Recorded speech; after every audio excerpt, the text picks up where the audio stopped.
Hello, మద్యం టెండర్లు వేస్తున్నావా? ఇమ్మీడియట్గా ఆపేయి. రాష్ట్రమంతా మా వాళ్ళే టెండర్లు వేయాలి. ఎప్పుడో సిండికేట్ అయిపోయాం. కాదు కూడదని టెండర్ వేశావో అదే నీకు ఆఖరి రోజు. అదేంటండి ఇలా బెదిరిస్తున్నారు? నేనెవరో మీకు తెలియదు అనుకుంటా. సీఎం వరకు ఈ విషయాన్ని తీసుకెళ్తా. నీకంత సీన్ లేదమ్మా.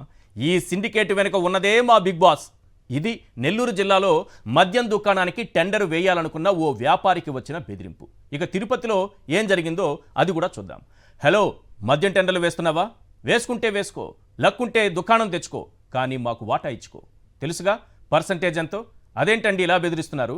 నేనెవరో మీకు తెలియదు అనుకుంటా. సీఎం వరకు ఈ విషయం తీసుకెళ్తా. నీకంత సీన్ లేదమ్మా. ఈ వాటాల వెనుక ఉన్నదే మా బిగ్ బాస్. ఇది సింపుల్గా చెప్పాలంటే మద్యం టెండర్లలో దోపిడీకి ఎల్లో గ్యాంగ్ తెగబడ్డ తీరు. వైన్ కాసేపు పక్కన పెడదాం, మైన్ సంగతి మాట్లాడుకుందాం. ఇందులో మాట్లాడడానికి ఏముంది? అంతా ఉచితమే కదా అంటారా? ఉచితమే, కానీ టన్ను 3000కు పైమాటే. ప్రతి రేణువుకి ఇక్కడో రేటు ఉంటుంది. ఒక ట్రాక్టర్ బేస్ లెవెల్లో ఇసుక ధర కేవలం 7500 మాత్రమే. ఎంతైనా ఫ్రీ కదా. లారీ ఇసుక 30,000 పైమాటే. ఎంతైనా ఫ్రీ పాలసీ కదా. ఒక్క మాటలో చెప్పాలంటే పనిచేయని ర్యాంపులు, రీచులు, తవ్వకాలు నిల్వలో డిమాండ్. ఉచిత పాలసీ పేరుతో వీళ్ల దోపిడీ యథేచ్ఛగా సాగుతుండడంతో 45 లక్షల మంది భవన కార్మికులు రోడ్డున పడ్డారు. ఇదంతా నేను చెబుతున్న మాట కాదు సార్. అచ్చంగా చంద్రబాబుకు డప్పు కొట్టే ఎల్లో పత్రికలు చెబుతున్న మాట. మద్యం టెండర్లలో టీడీపీ ఎమ్మెల్యేలు ఎంటర్ కావడంతో దాదాపు 2000 కోట్లు ప్రభుత్వ ఖజానాకు గండిపడిందనే చెప్పాలి. ఈ విషయం ఎల్లో తాతగారు తన ఆత్మసాక్షిగా తన పేపర్లో రాశారు. ఇక ఫ్రీ ఇసుక పేరుతో ఖజానాకు టీడీపీ ఎమ్మెల్యేలు 1000 కోట్లు గండి కొట్టారని రాధాకృష్ణ గారు తన ఆంధ్రజ్యోతిలో అచ్చేశారు. రైట్, ఈ వైన్ పైన, మైన్ మీద, అంటే మద్యం టెండర్ల పైన, అలాగే ఇసుక దోపిడీ పైన మనం చర్చించబోతున్నాం. చర్చలో పాల్గొంటున్నారు జూపూడి ప్రభాకర్ గారు, వైఎస్ఆర్సీపీ సీనియర్ నాయకులు, కేఎస్ ప్రసాద్ గారు, సీనియర్ అనలిస్ట్, శేఖర్ రెడ్డి గారు, వైఎస్ఆర్సీపీ నాయకులు. సార్ జూపూడి గారు, సార్ మద్యంకి సంబంధించి ఈరోజు 3390 దుకాణాలకి కనీసం 9000 కూడా రాలేదు సార్ దరఖాస్తు. కనీసం 9000, 3 times. కనీసం 9000 కూడా రాని పరిస్థితి. ఎందుకంటే బెదిరింపులు, వాటాలు, సిండికేట్లు ఇంత దారుణంగా ఉంటే ఆఖరికి ఎల్లో మీడియా కూడా రాసుకుంటోంది అసలు ప్రభుత్వ ఆదాయానికి దాదాపు 1000 కోట్ల నష్టం వచ్చిందని. ఏంటి సిచ్యువేషన్? చంద్రబాబు ఏమో అక్కడ కూర్చున్నారు ఢిల్లీలో, ఇక్కడేమో ఈ రకంగా బెదిరింపులు, ఒక పక్క హెచ్చరికలు. ఇప్పుడు మీరు తిరుపతి ఒకటి, నెల్లూరు ఒకటి, 2 ఎగ్జాంపుల్ చెప్పారు. Yes sir. చూస్తున్నటువంటి వ్యూవర్స్కి, అదేవిధంగా నాతో డిబేట్లో ఉన్నటువంటి ప్రసాద్ గారికి, తర్వాత శేఖర్ రెడ్డి గారికి నమస్కారం. అసలు ఇది ఒక చంద్రబాబు నాయుడు గారి మాయాజాలం మళ్ళీ స్టార్ట్ అయిందని చెప్పాలి ఈ రాష్ట్రంలో. మాయాజాలం ఎందుకంటున్నానంటే, బెల్ట్ షాపులు అనేవి జగన్మోహన్ రెడ్డి గారు వచ్చిన తర్వాత రాష్ట్రంలో దాదాపు చాలా వరకు మూతపడిపోయినాయి, తీసేశారు. ఎక్కడో చోట గవర్నమెంట్ షాప్స్ ఉన్నాయి, దానిలోంచి తెచ్చుకుంటారు, తాగుతారు, ఏదో గందరగోళం జరిగిపోయింది అనుకుందాం. మళ్ళీ బెల్ట్ షాపుల్ని ప్రతి వీధికి, అంటే మనం కిరాణా కొట్టుంటాం చూడు, ఒక 10 ఇళ్ళకు ఒకటి వచ్చేసిన ఈ మధ్యకాలంలో అన్ని గ్రామాల్లో కూడా పనే లేక వాళ్ళు ఏం చేస్తున్నారంటే, లేడీస్ ఖాళీగా ఉంటున్నారు కాబట్టి 10 ఇళ్ళు, ఆల్మోస్ట్ 10 ఇళ్ళు లెక్కేసుకొని పెట్టుకుంటే బజార్లో కిరాణా కొట్లు వచ్చేసింది. ఈ బెల్ట్ షాపులను ఆ విధంగా తేవటం కోసం చంద్రబాబు నాయుడు గారు ఇప్పుడు ఒక ప్లాన్ చేశారు. అంటే మద్యాన్ని ఆయన బాటా కంపెనీ ధర ఒకటి ఉంది కదా, 99 రూపాయలు, 299 రూపాయలు, 399 రూపాయలకి నాణ్యమైంది ఇస్తే, నాణ్యమైంది అది కూడా తక్కువకి వస్తే నాణ్యత లేనట్టే కదా. ఆయన చెప్పారు, నెయ్యి విషయంలో చెప్పారు కదా, తక్కువ రేటు కోట్ చేశారంటే దీంట్లో నాణ్యత లేనట్టే అని ఆయనే చెప్పారు కదా. ఇది ఎట్లా? ఇదే అర్థం కాని విషయం. అంటే ఆయన చెబితేవో నాణ్యత ఉన్నట్టు, వేరే వాళ్ళు సపోజ్ వైఎస్ఆర్ కాంగ్రెస్ పార్టీలో ఉన్నప్పుడు అదే బాటిల్ 200 రూపాయలకు వచ్చింది అనుకున్నాం, 200కి వచ్చింది అనుకున్నాం. ఇప్పుడు దాన్ని ఆయన 99 రూపాయలు చేశాడు. అంటే దానిలో ఉన్నటువంటి క్వాలిటీ తగ్గిందా, తగ్గకుండానే ఆ రేట్ని తగ్గించాడా? ఇదేనా సంపద సృష్టించడం? సో కాబట్టి ఇదొక తన వాళ్ళకి, తన పార్టీలో దాదాపు వాళ్ళందరూ కూడా బాధ అంతా ఏంటంటే, ఫస్ట్లో రాష్ట్రం విడిపోయిన తర్వాత మనం వచ్చాం, దోచుకున్నాం. తర్వాత ఒక తెలియనటువంటి వ్యక్తి వచ్చేసాడు. ఆయన పరిపాలన అంతా కూడా ఎట్లా ఉందంటే వెల్ఫేర్ యాక్టివిటీలోకి వెళ్ళిపోయింది. అసలు పెత్తందారులు కానీ, లేకపోతే మిడిల్ మ్యాన్ కానీ, రాజకీయ నాయకుడు అనేవాడు ఖద్దరు చొక్కా, ఖద్దరు ప్యాంట్ వేసుకునేవాడు. దీని మీద నాకు ఒక అభిప్రాయం ఉంది. ఖద్దరు అనేది ఈ దేశాన్ని సర్వనాశనం చేసింది. ఓకే. సారీ, గాంధీ గారు అదే వేసి ఉండొచ్చు, అవును, కానీ పాపం ఆయన ఉద్దేశాలు వేరు అది. సో ఇక్కడ ఆయన్ని మనం బ్లేమ్ చేయలేం, లేడు కాబట్టి. అవును. సో ఇప్పుడు ఖద్దరు అనుకున్న వాళ్ళందరూ కూడా ఇబ్బంది పడకుండా ఇద్దరిద్దరుగా కలిపి చంద్రబాబు నాయుడు గారి మనుషులందరూ కూడా గద్దర్లాగా దీని మీద పడ్డారు. మీరు చెప్పినటువంటి ఆ తిరుపతి నెల్లూరు ఊరికే రాలా, ఓకే, పోల్ను చేసి బెదిరించడం మొత్తం ఎవడో ఒకడు. ఫర్ ఎగ్జాంపుల్ అంతెందుకు, ఎలక్షన్ వచ్చే ముందు ఇసుక ర్యాంపుల్ని గవర్నమెంట్ యార్డ్స్లో జగన్మోహన్ రెడ్డి గారు నెక్స్ట్ ఎలక్షన్ అయిన తర్వాత బిల్డింగ్ యాక్టివిటీస్ కోసం ఒక యార్డులు నిర్మించాడు. ముందు జాగ్రత్త. ఆ యార్డుల్లో ఎప్పుడైతే తెలుగుదేశం గెలిచిందో విత్ ఇన్ వారంలో యార్డుల్లో ఉన్నటువంటి ఇసుకంతా కూడా సగం ఎక్కడికి వెళ్ళిందో తెలుసా? ఎమ్మెల్యే క్యాంపులకి వెళ్ళిపోయింది. ఎమ్మెల్యే దాదాపు 87 లక్షల టన్నులు ఉంటే 45 లక్షల టన్నులు ఇసుక వెళ్ళిపోయింది. అంటే ఇది అది కూడా కారణమేనా? 100%. ఈరోజు ఇసుక ఎక్కడ దొరకట్లేదు, కొరత. ఇది అది మీకు బ్లాక్లో దొరుకుతుంది, ఆన్లైన్లో లేదా? ఆన్లైన్ లేదు. దానికి ఆన్లైన్లో కూడా మీకు వచ్చినట్టు ఆన్లైన్ యాక్టివిటీ ఓన్లీ సాయంత్రమే ఉంటుంది. దానికి ఒక టైం అంటే ఎర్లీ మార్నింగ్ నుంచి దొరకదు అది ఆన్లైన్ కూడా, పేపర్ అది ఓపెన్ కాదు. ఇప్పుడు సగం ఇసుక దాదాపు 30-45 లక్షల టన్నుల ఇసుక ఎవరైతే తెలుగుదేశం నాయకులు ఉన్నారో, అంటే వాడు మెజరీ పవర్ని బట్టి, ఎమ్మెల్యే అయితే ఎమ్మెల్యే పక్కన ఉన్న గొండగాడు లేకపోతే ఇంకో సర్పంచ్ గాడు ఎవరెవరు ఉంటారు కదా, వాళ్ళందరూ వాళ్ళ తడికల్లోకి వాళ్ళ దొడ్డుల్లోకి తోలేసుకున్నారు. మీరు వెళ్ళి చూడండి, సాక్షి తరఫున ఒక స్పెషల్ ఇన్వెస్టిగేషన్ పెట్టండి. ఎమ్మెల్యే మనుషులు, సొంత మనుషులు అనుకున్న వాళ్ళ దగ్గర ఖచ్చితంగా ఈ యార్డులో ఉన్న ఇసుక ఎక్కడికి వెళ్ళిపోయింది విత్ ఇన్ 1 వీక్ 10 డేస్లో కొట్టేశారండి. నేను అడుగుతున్న చంద్రబాబు నాయుడు గారు సంపదని సృష్టించి ఈ సంపద ద్వారా నేను ఈ రాష్ట్రాన్ని బ్రతికిస్తాను ఏదో అన్నాడు కదా. అసలు న్యాచురల్గా వచ్చే సంపదని మీ వాళ్ళు దోచుకొని వెళ్ళిపోతే నువ్వు ఎక్కడి నుంచి సృష్టిస్తావు? నువ్వేమైనా ఇసుకుని తయారు చేస్తావా? అదేగా కొత్తపట్నం బీచ్లో ఉన్నా కాదు, ఆయన ఇంటి ముందే ఎన్జిటి 100 కోట్లు ఫైన్ వేసింది కదా అక్కడ తవ్వకాలకి గత గవర్నమెంట్ 14-15 మధ్యలో. అంతెందుకండి, తెలుగుదేశం పార్టీ అధికారంలో ఉన్నప్పుడు చంద్రబాబు నాయుడు గారి ఇంటి పక్కనే జరిగినటువంటి తవ్వకాలన్నీ కూడా 100 కోట్లు పడింది ఫైన్ పడింది. ఆయన ఇంటి ముందు జరిగింది, దానికి రాష్ట్రం అంతా జరిగినందుకు ఎప్పుడైనా మాట్లాడారు దాని గురించి? ఈ రోజు ఆయన నీతులు చెప్పే కార్యక్రమంలో ఉన్నాడు. మీరు చెప్పినటువంటి వైన్ షాపులు మొత్తం ఎక్కడ తీసుకెళ్ళాలంటే లాటరీ సిస్టమ్. రాజశేఖర రెడ్డి గారు ఉన్నప్పుడు వైన్ షాపుల్లో లాటరీ సిస్టమ్ వస్తే నేను ఒక డిమాండ్ పెట్టాను కౌన్సిల్ ఎమ్మెల్సీగా. చాలా మంది నవ్వారు. కమ్యూనిస్టు సోదరులు కూడా మా దగ్గర ఎమ్మెల్సీలు కొంతమంది ఎక్కువ ఉండేవాళ్ళు, వాళ్ళు కూడా జూపుడైనా మాట్లాడుతుంది అన్నారు.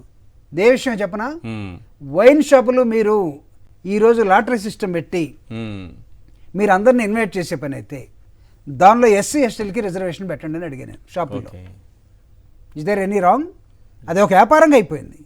అంటే ఎస్సీ ఎస్టీలతో తాగుతున్నారు, కుటుంబాలు చెడిపోతున్నాయి, నువ్వేంటే మళ్ళీ ఇక్కడ రిజర్వేషన్ అడుగుతున్నావు అన్నాడు. అంటే వాళ్ళ ఉద్దేశం ఏంటంటే దాన్ని వాళ్ళ మనుషులే పెట్టుకోవాలి, వాళ్ళ మనుషులు అమ్మాలి, వీళ్ళంతా తాగి ఆరోగ్యం పాడు చేసుకోవాలి. కానీ వీళ్ళు వ్యాపారాన్ని పనికిరారు. తర్వాత ఆ మధ్యకాలంలో మళ్ళీ దాన్ని రీఓపెన్ చేసి ఇక్కడ తెలంగాణలో కాంగ్రెస్ పార్టీ వచ్చిన తర్వాత మళ్ళీ దానిలో రిజర్వేషన్ పెట్టారు.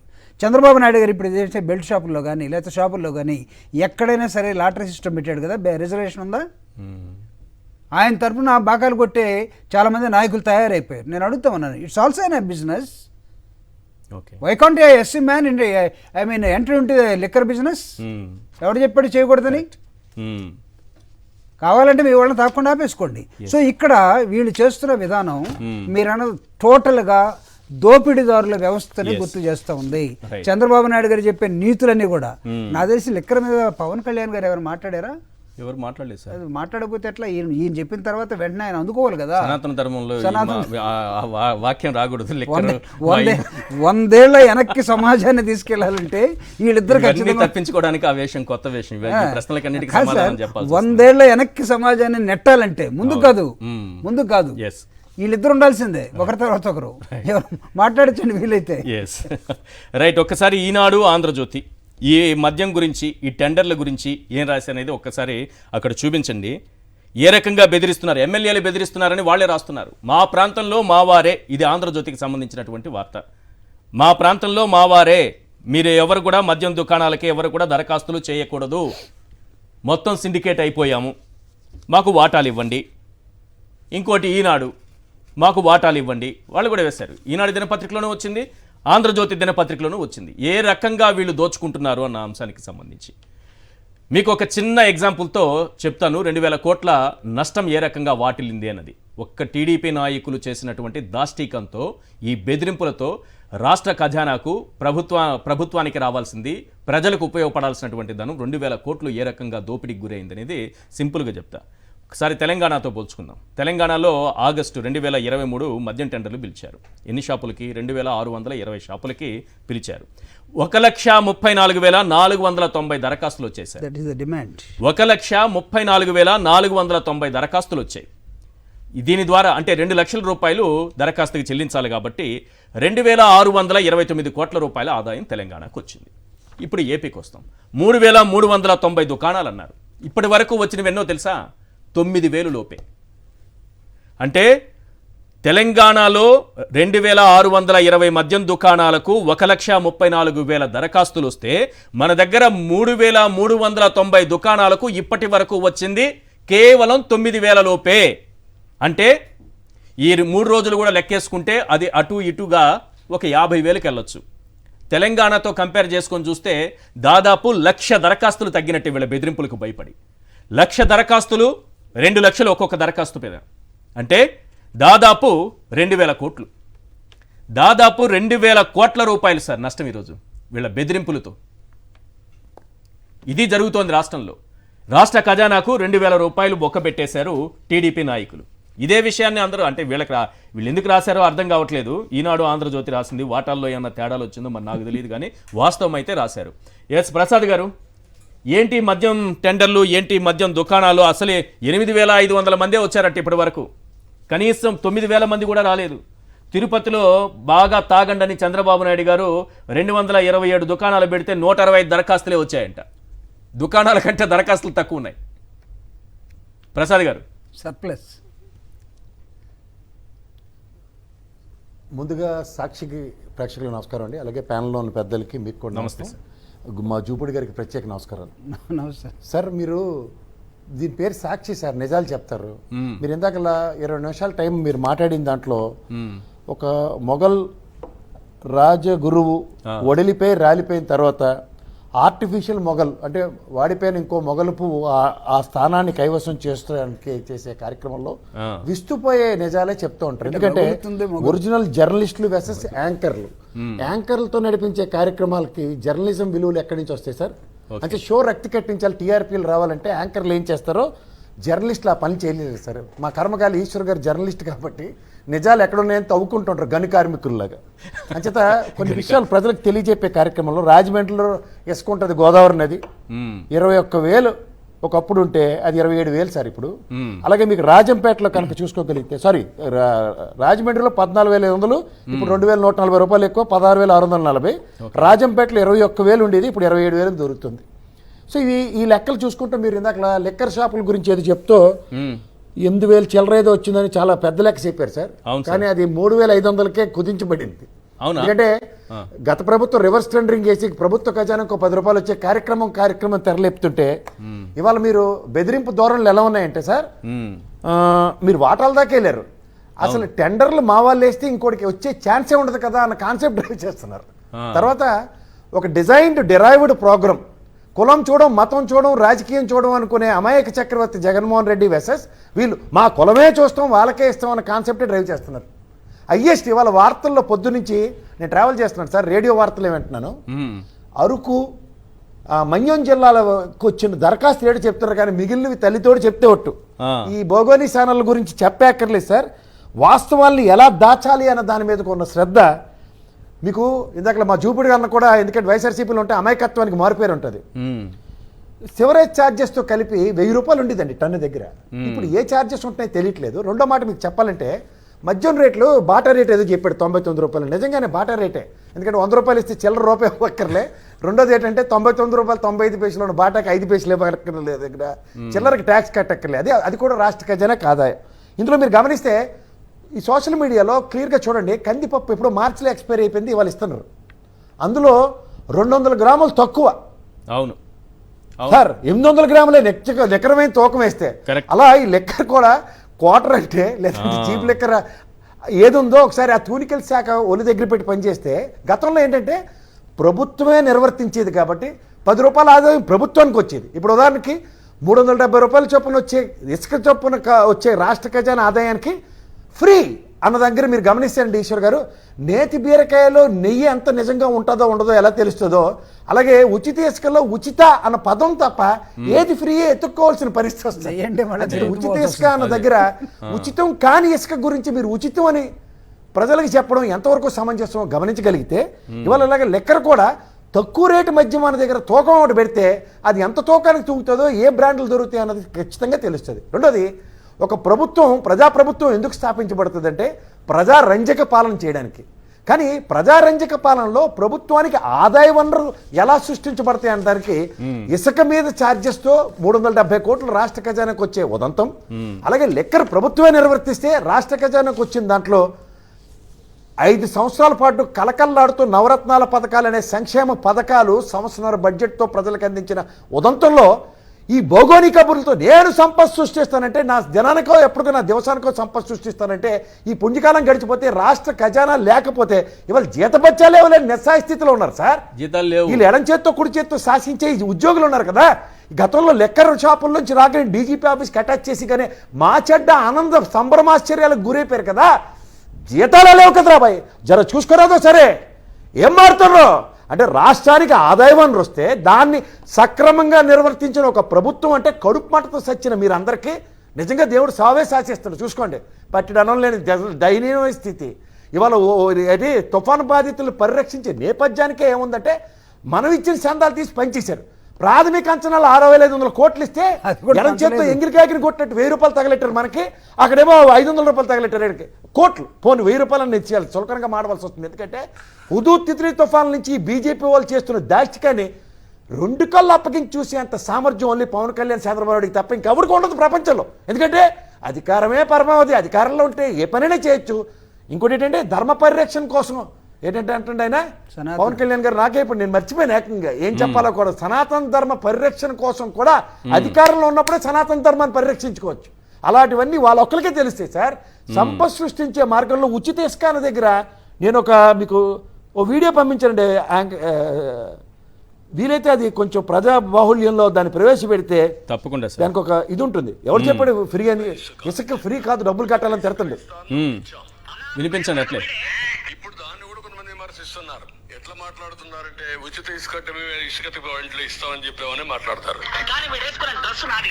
ఎట్లా మాట్లాడుతున్నారంటే ఉచిత ఇసుక ఇంట్లో ఇస్తామని చెప్పామని మాట్లాడతారు. ఇప్పుడు తలుచుకుంటే తమాషాగా ఉంది. నేనున్నానే పెద్ద ఎర్రుణ్ణి. అర్థమైంది సార్. మనం ఉచిత అన్న పదాన్ని నేతి బీరకాయలో నెయ్యి ఎలా ఉందో ఎత్తుక్కునే కార్యక్రమానికే తెరలేపుతారు వీళ్ళు. ఎందుకంటే అందులో నెయ్యి ఉందని చచ్చినా కూడా ప్రూవ్ చేయలేడు. అందుకే చూడండి, రివర్స్ టెండరింగ్లో అంత తక్కువ ఆక్షన్కి ఇచ్చావా నెయ్యి, ఇప్పుడు లెక్కరు 200 గ్రాములు తగ్గించి రేటు తక్కువ చేస్తే ఏమవుతుంది సార్? ఎవరైనా ప్రాఫిట్ మార్జిన్ చేయొచ్చు.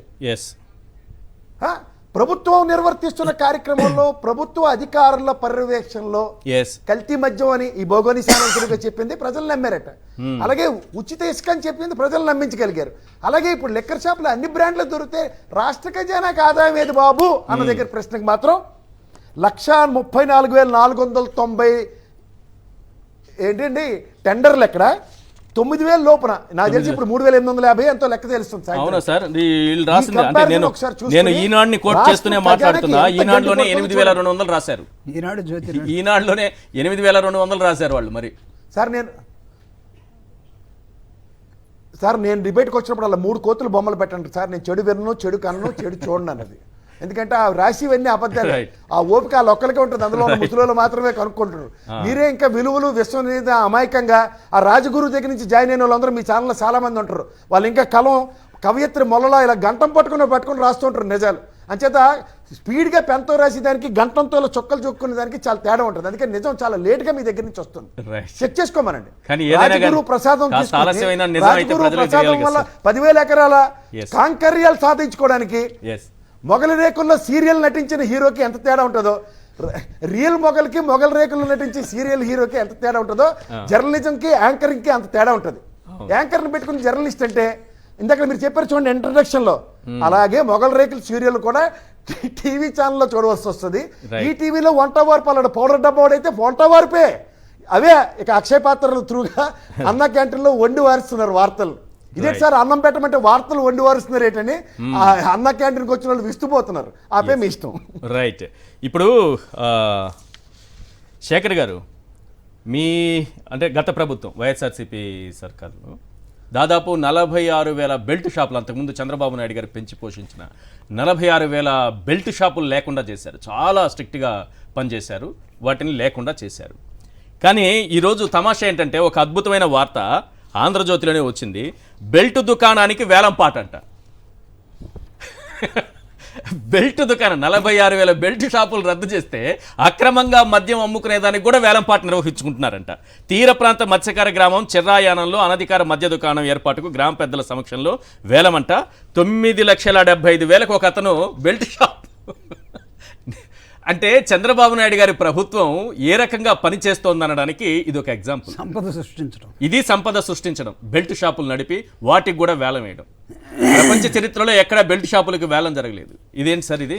బెల్ట్ షాపుకి కూడా వేలం పాట నిర్వహించింది ఎక్కడైనా మీరు చూసారా ఇటువంటి వార్త మీ జీవిత కాలంలో? పోనీ మొత్తం మీరు ఒక రాజకీయ నాయకుడిగా మీకు బాగా అనుభవం ఉంది కదా, మీరు చెప్పండి, బెల్ట్ షాప్కి కూడా ఎక్కడైనా వేలం పాట? మీరు గట్టిగా చెప్పకండి ఈశ్వర్ గారు, రేపు పొద్దున ఈశ్వర్ గారు గట్టిగా చెప్పకండి, రేపు పొద్దున పాలెం లెదర్ చోటు వేసాడు అక్కడ బెల్ట్ షాప్ పెట్టుకోవడం కానీ చెప్తాడు. బెల్ట్ షాప్ అంటారా? ఓకే, అర్థమైంది సార్. మేము రైట్, చెప్పండి సార్. ఉస్మానియా ఇంజనీరింగ్ కాలేజీలో చదువుకునేటప్పుడు, గదమైంచి అడగండి మీరు, ఉస్మానియా ఇంజనీరింగ్ కాలేజీలో చదువుకునేటప్పుడు ఏదన్నా చీప్గా కావాలంటే మనకి తక్కువ ధరకి సుల్తాన్ బజార్కి వెళ్ళేవాళ్ళు. ఓకే, అంటే అన్ని తిరణాల్లో దొరికాయని దొరుకుతాయి, తిరణాల్లో దొరికాయని రేట్లు తక్కువ ఉంటాయి. ఇప్పుడు మామూలుగా ఒక లిక్కర్ షాపును పాడుకోవటమే నువ్వు లాటరీ సిస్టంలో పెట్టావు, వేలం కదా. వాడు అక్కడ ఆ ఏరియాలో వాడు పాడుకున్న తర్వాత జనరల్గా ఈ బెల్ట్ షాప్ అనేది వాడి అండర్లో వాడు ఇచ్చుకుంటూ పోయి, ఈడేమో ఆ ప్రాంతానికి ఒక కింగు, బెల్ట్ షాపులు వాడు ఆధ్వర్యంలో ఉంటాడు. ఇప్పుడు మీరు బెల్ట్ షాపులకు వేస్తున్న వేలము 9,75,000 సార్. వేలము అసలు వీడేస్తున్నాడా లేకపోతే ప్రభుత్వం? ఇంకా టెండర్లు ఖరారు కాలేదు కదా. అంటే ప్రభుత్వం అనధికారికంగా నడిపేటటువంటి దానికి అనధికారికంగా వేలం పాట పాడి అనధికారికంగా దానికి రేటు కూడా నిర్ణయించారు. అంటే ఎవ్రీథింగ్ ఇస్ ఇన్ఫార్మల్, అంతే, ఎవ్రీథింగ్ అంతే. అంటే తీర ప్రాంతంలో పట్టపోళ్ళు, మన చేపలు పెట్టేవాళ్ళు, ఎక్కువ పని చేసేవాళ్ళు, శ్రమకి గురై అలసిపోయి పడుకునేవాళ్ళు కూడా పాపం అమాయకంగా బెల్ట్ షాపులను కూడా లాటరీలో కొనుక్కొని, ఇదేమన్నా సముద్రంలో దొరికే చిన్న చిన్న చేపలు లేకపోతే గవ్వలండి సార్ ఇది? ఏ దశ సంపద సృష్టిస్తానన్నట్టు ఒక పెద్ద పదాన్ని వాడినటువంటి ముఖ్యమంత్రి అంటే ఆ రోజు చంద్రబాబు నాయుడు గారు ఒక ప్రతిపక్ష నాయకుడుగా ఈ రాష్ట్రంలో ఏం చెప్పాడు? నేను సంపద సృష్టించి అక్కడి నుంచి ఈ సమాజాన్ని, ఈ రాష్ట్రాన్ని నేను నంబర్ 1 స్థానానికి తీసుకెళ్తాను అన్నాడు. అంటే ఏంటి అసలు నువ్వు ఏం మాట్లాడుతున్నావు? అసలు నీకు కాస్తన్నా సరే ఇంటెలిజెన్స్ ఉందా నేను అడుగుతున్నా? లేకపోతే మతిమరుపు ఏమైనా ఉందా? లేకపోతే పచ్చి అబద్ధాలు చెప్పేసి ఎలక్షన్లో ఏదో విధంగా గెలిచేస్తే చాలు అనుకున్నావా? ఈరోజు ఇది తక్కువ కాదండి, లయర్ ఈజ్ ఎ లయర్. ప్రజా కోర్టులో ఎలక్షన్ టైంలో ప్రజలకి అబద్ధాలు చెప్పి ఆశ చూపించి ఎన్నికల్లో గెలిచిన తర్వాత బెల్ట్ షాపుల్ని లాటరీలో అమ్ముకునేవాడు ఎవడైనా దొరుకుతాడండి? అసలు రేపు అడుగుతున్నాడు వాడు అసలు మెయిన్ షాప్ కొనుక్కున్నాడు అడ్డం తిరుగుతాడు, నేను కట్టనపో అంటాడు. ఏం చేస్తాడు? ఇప్పుడు మీకు 3,390 ఉన్న షాపులకి ఓన్లీ 9,000 వచ్చాయి. అంటే ఏంటి? Only 1/3 three times. మీరు తెలంగాణలో చూస్తే అక్కడ 2,800 ఎక్కడ, 1,20,000 ఎక్కడ, 34,000 వచ్చాయి. ఎక్కడి నుంచి వచ్చాయి? అంటే నీకు సంపద వచ్చే క్రమంలో సంపదని నాశనం చేసి నిన్ను నమ్మక ఎవడు నీ బెల్ట్ షాపుల్లోకి ఈరోజు రాలేదు. దో ఇట్ ఇస్ అసలు గవర్నమెంట్ దగ్గర జగన్ ఓడిస్తే వాడిచ్చుండొచ్చు, తాగుబోతులు చాలా విధంగా మాట్లాడితే మాట్లాడుండొచ్చు తాగి కూడా. కానీ వాళ్ళు ఈరోజు వాస్తవాన్ని తెలుసుకొని తాగేవాడు కూడా ఈరోజు నిజం మాట్లాడబోతున్నాడు. చాలా మంది అంటారు తాగితేనే నిజం చెప్తాడని. అదే నిజం వస్తుంది ఇప్పుడు వీడు తాగకముందే గతంలో తాగింది ఇప్పుడు గుర్తొచ్చి ఇప్పుడు నిజం చెప్పి నువ్వు బోడీ షాపు నువ్వు ప్రభుత్వం అమ్మితేనే మేము ఒక పద్ధతిలో ఉన్నాం, నువ్వు ప్రైవేటు గుండాగాడి తీసుకొచ్చి నీ పార్టీ మనిషిని తీసుకొచ్చి ఇందాక మన ప్రసాద్ గారు చెప్పినట్టుగా తన కులస్తులు మాత్రమే, తన పార్టీ వాళ్ళు మాత్రమే దీనిలో ఈ టెండర్లోకి రావాలి. What is this nonsense? ఏ సమాజం అనుకున్నావా లేకపోతే మీ సొంత లిమిటెడ్ కంపెనీ అనుకున్నావా? నీ పార్టీ వాళ్ళు లేకపోతే నీ కులం వాళ్ళు రావటం ఏంటి? అంటే మిగతా సమాజం అంతా పవన్ కళ్యాణ్ పొరపాటున అన్నాడో గ్రహపాటున అన్నాడో ఎందుకన్నాడో తెలియదు. చర్చిల్లో జరిగితే ఇదే చర్చిలో జరిగితే ఏమవుతుంది, మసీదులో జరిగితే ఏమవుతుంది, హైందవ సోదరులు బయటకు రారా అంటే రెచ్చగొట్టడం, బయటకు వచ్చి ఏం చేయాలి వాళ్ళు, వీళ్ళ మీద పడాలనా? మంచోళ్ళు కాబట్టి హిందువులందరూ కూడా మంచోళ్ళు కాబట్టి, జ్ఞానం కలిగిన వాళ్ళు కాబట్టి, వీళ్ళకన్నా తెలివి ఉన్న వాళ్ళు కాబట్టి, వీళ్ళంత మూర్ఖత్వం వాళ్ళకి లేదు కాబట్టి, సమాజాన్ని గురించి మన పక్కన ఉన్నవాడే తన నమ్మకం కోసం ఒక చర్చి కట్టుకున్నాడు, ఒక జైలు మందిరం కట్టుకున్నాడు, ఒక ఇస్లాము మసీదు కట్టుకున్నాడు, ఇంకొకటి చెట్టును పూజిస్తున్నాడు, ఇంకొకటి ఎల్లమ్మను పూజిస్తూ ఉన్నాడు. ఇది లౌకిక రాజ్యంలో ఉన్నటువంటి ఒక స్వభావము. డాక్టర్ బాబాసాహెబ్ అంబేద్కర్ ఇచ్చినటువంటి రాజ్యాంగం ఏంటంటే state doesn't have any religion, స్టేట్కి ఒక మతం అంటూ ఉండదు. ముఖ్యమంత్రి డిప్యూటీ సీఎం ఇద్దరు కలిసి ప్రజల మీద పడి రెచ్చగొట్టే విధానం ఏ రాష్ట్రంలో చూసారా మీరు? వీళ్ళు ఇవన్నీ తప్పించుకోవడానికే కదా, ఇచ్చిన హామీల నుంచి తప్పించుకోవడానికి ధర్మము, సనాతన ధర్మము, ఆ ధర్మము, ఈ వేషము, ఈ కాషాయము, రకరకాల అవన్నీ ఎందుకు? నిన్ను ఒక ఎమ్మెల్యేగా ఎన్నుకున్నారు, డిప్యూటీ సీఎంగా ఉన్నావు, అది ఏం చేస్తున్నావు, పరిపాలన ఏం చేస్తున్నావు చెప్పుకోకుండా సనాతన ధర్మం కోసం ఉన్నారు కదా, మఠాధిపతులు ఉన్నారు, హిందూ ధర్మ పరిరక్షకులు ఉన్నారు, వాళ్ళు చేసే పని ఎవరు ఇచ్చారా? అసలు ఇతనికి సరే నమ్మకం, దీనిపైన కదా మాట్లాడాలి, నమ్మకం ఎక్కువ ఉంది. లేస్తే నా ఇంట్లో ఎప్పటి నుంచి నమ్మకం సార్? నాలాంటి వాడికైతే పుట్టినప్పటి నుంచి నమ్మకం ఉంది, ఆయనకి మధ్యలో వచ్చింది. వాళ్ళ నాన్న సిగరెట్ వెలిగించుకుంటారంట, దశావతారాలు ఒకటేశారు మీరు, దశావతారాలు దానిలో ఏ టైంలో ఏం మాట్లాడుతున్నాడు, తాగుబోతాడు కూడా మాట్లాడు.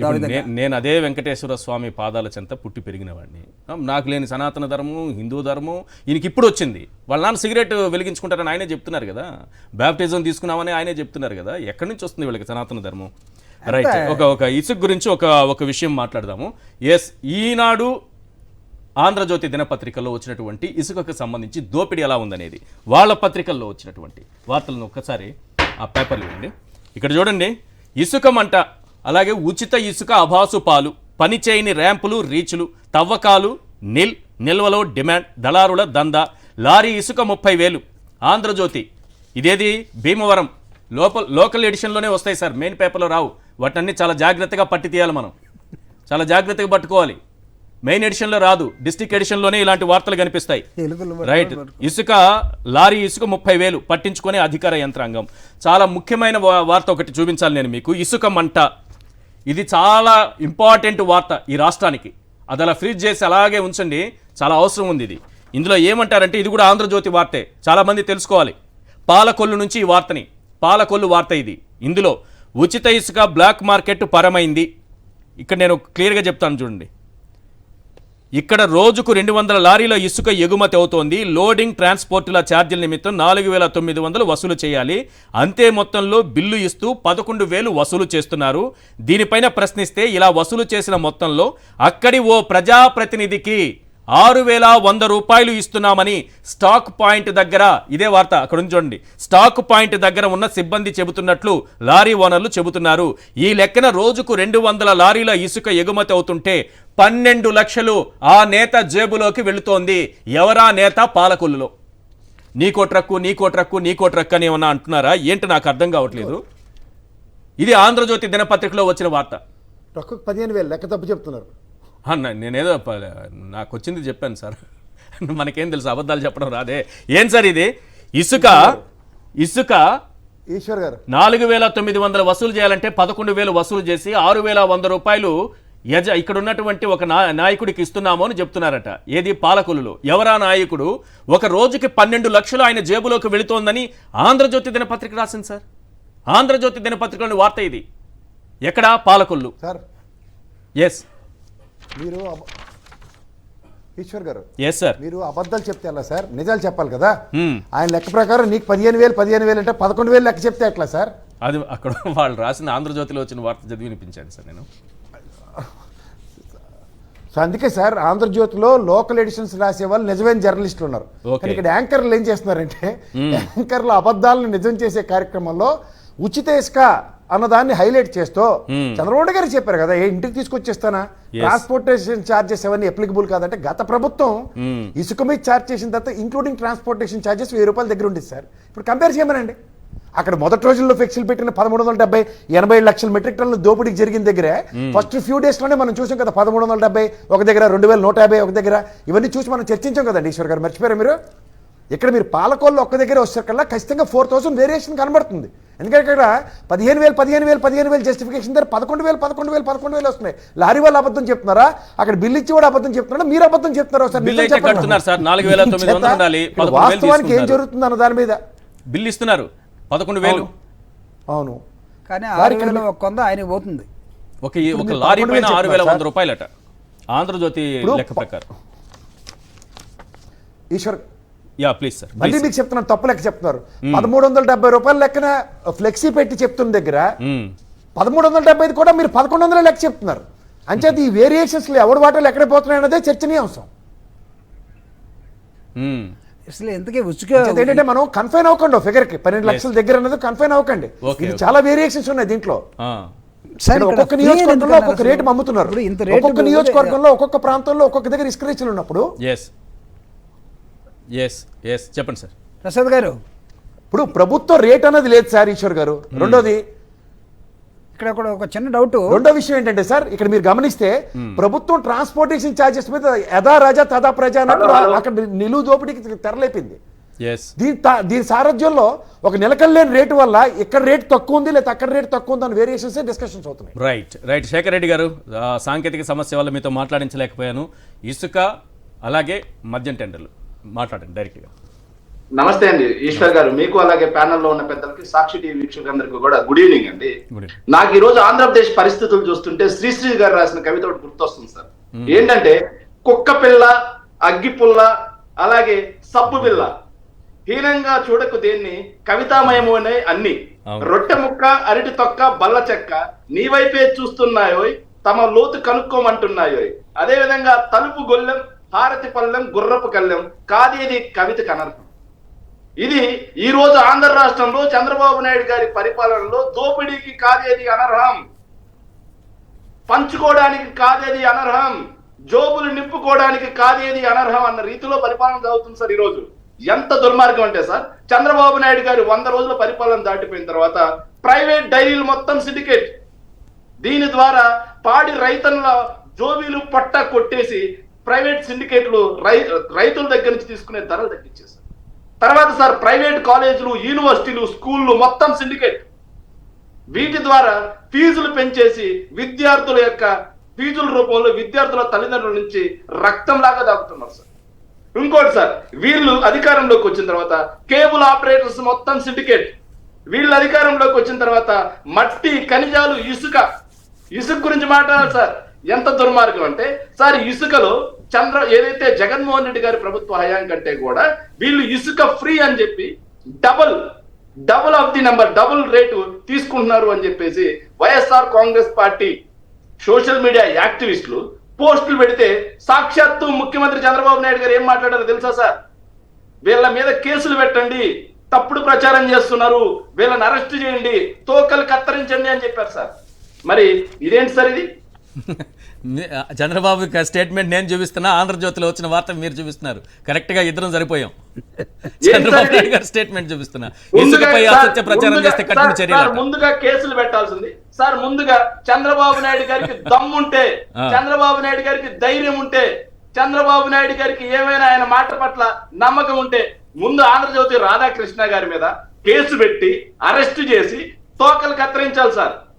అదే విధంగా సార్ గత 4 రోజుల నుంచి సోషల్ మీడియాలో అద్భుతంగా వైరల్ అయినటువంటి ఒక పోస్ట్ సార్, ఏంటంటే తెలుగుదేశం పార్టీకి చెందినటువంటి సోషల్ మీడియా యాక్టివిస్ట్ సార్, కరడు కట్టిన ఉగ్రవాది సతీష్ చాగంటి అనే అతను సార్ ఏం రాశాడు తెలుసా సార్? బాబు గారు ఒక సంవత్సరం పాటు మీ నాయకుల్ని, కార్యకర్తల్ని ఇసుక దోచుకోమని చెప్పి లైసెన్స్ ఏమన్నా ఇచ్చేశారా?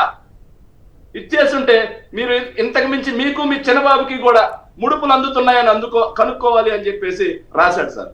చంద్రబాబు నాయుడు గారికి ధైర్యం ఉంటే, దమ్ము ఉంటే ముందు ఆ సతీష్ చాగంటి మీద కేసు పెట్టి లోపలేసి, కేసు పెట్టి లోపలేసి ఆయన తర్వాత ఆయనతో కూడా కట్ చేయమన్నాడు సార్. ఎందుకు సార్? మీరు చేసే తప్పులకి, మీరు దోచుకునే దోపిడీకి సార్ ఈ రోజు ఆంధ్రప్రదేశ్ లో పరిస్థితులు ఏంటంటే సార్, ఉచిత ఇసుక నిల్లు సార్, కానీ ఇసుక మాఫియా మాత్రం ఫుల్ సార్. ఉచిత ఇసుక నిల్లు సార్, తెలుగు తమ్ముళ్ళ జోబీలు ఫుల్ సార్. ఉచిత ఇసుక నిల్లు సార్, నిక్కర్ మంత్రి యొక్క జోబీలు ఖజానా ఫుల్ సార్. Yes. ఉచిత ఇసుక నిల్లు సార్. నిక్కర్ మంత్రి యొక్క ఖజానా ఫుల్ సార్. ఎట్లా? ఇది సార్ జరుగుతుంది కమిషన్ల రూపంలో సార్. 80 లక్షల టన్నుల ఇసుకుంటే సార్ 10 రోజుల్లో ఎలాంటి బిల్లులు లేకుండా ప్రభుత్వ ఖజానాకి ఎలాంటిది రాకుండా 40 లక్షల టన్నులకు పైగా ఇసుక దొబ్బేశారు సార్. ఇసుకాసురులు పంది కొక్కుల్లా మేశారు సార్. ఎవరి సంపద సార్? ప్రభుత్వ సంపద. ప్రభుత్వ సంపద అంటే ఎవరి సంపద సార్? రాష్ట్ర ప్రజల సంపద. ఎక్కడికి పోయింది సార్ రాష్ట్ర ప్రజల సంపద? రాష్ట్ర ప్రజల సంపద పెంచుతా అన్న చంద్రబాబు నాయుడు గారు తమ తెలుగు తమ్ముల సంపద పెంచుకుంటున్నారు. ఈ 100 రోజులు 90 రోజుల్లోనూ ఎన్ని టన్నులు వీళ్ళు ఈ విధంగా దోచేసుకో ఉంటే ఖజానాకు రావాల్సింది ఎంత నష్టం జరిగి ఉండొచ్చు అనుకుంటున్నారు సార్? వాళ్ళు బిల్లులు లేకుండా కేవలం బిల్లులు లేకుండా వాళ్ళు తీసుకున్న 40 లక్షల టన్నులు తీసుకొని టన్ను 400 రూపాయలు చీపెస్ట్ రేట్ వేసుకున్నా సరే 160 కోట్ల రూపాయలు సార్.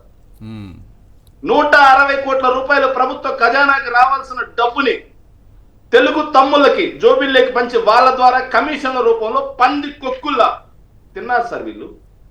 దీనికి సమాధానం చెప్పండి. రైట్. ప్రభుత్వ ఖజానా పెంచి ప్రభుత్వ ఖజానాన్ని పెంచి ప్రజలకు పంచితే దాన్ని సంపద పెంచడం అంటారు.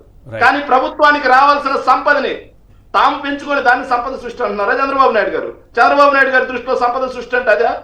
ఇక్కడ లిక్కర్ల గురించి సార్ ఇది ఇంత దుర్మార్గం అంటే సార్ చంద్రబాబు నాయుడు గారు ఒక సినిమాలో డైలాగ్ ఉంది సార్. గుడి దగ్గర కొడతా, బడి దగ్గర కొడతా, ఈదులో కొడతా, ఇంటికాడ కొడతా, ఏడ దొరుకుతాడు ఏడేది కొడతా అని. చంద్రబాబు నాయుడు గారు 2014 నుంచి 19 వరకు ఉన్న పాలన అదే సార్.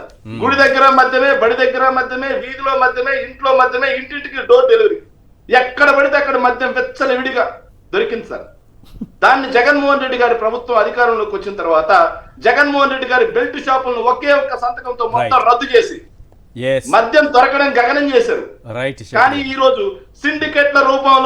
సిండికేట్ల రూపంలో ప్రభుత్వ ఖజానాకి మళ్ళీ 2000 కోట్ల రూపాయల సంపద నష్టం కలిగిస్తూ తెలుగు తమ్ముళ్ళు కుమ్మక్కై రేట్లను డబల్ చేసి మళ్ళీ బెల్ట్ షాపుల్ని తీసుకొచ్చి వాడల వీధిలో ఇంటి దగ్గర, గుడి దగ్గర, బడి దగ్గర మద్యం పేరులై పారించి తమ తిరుపతిలోనే 34 తిరుపతిలో అంటే ఎక్కువ మంది భక్తులు వస్తారు కదా, వాళ్ళందరూ తాగడం కోసం, అక్కడ ఈయన చేసేటటువంటి పాపాలన్నీ మర్చిపోవడం కోసం మరి ఏంటో 34 ఉన్నాయట.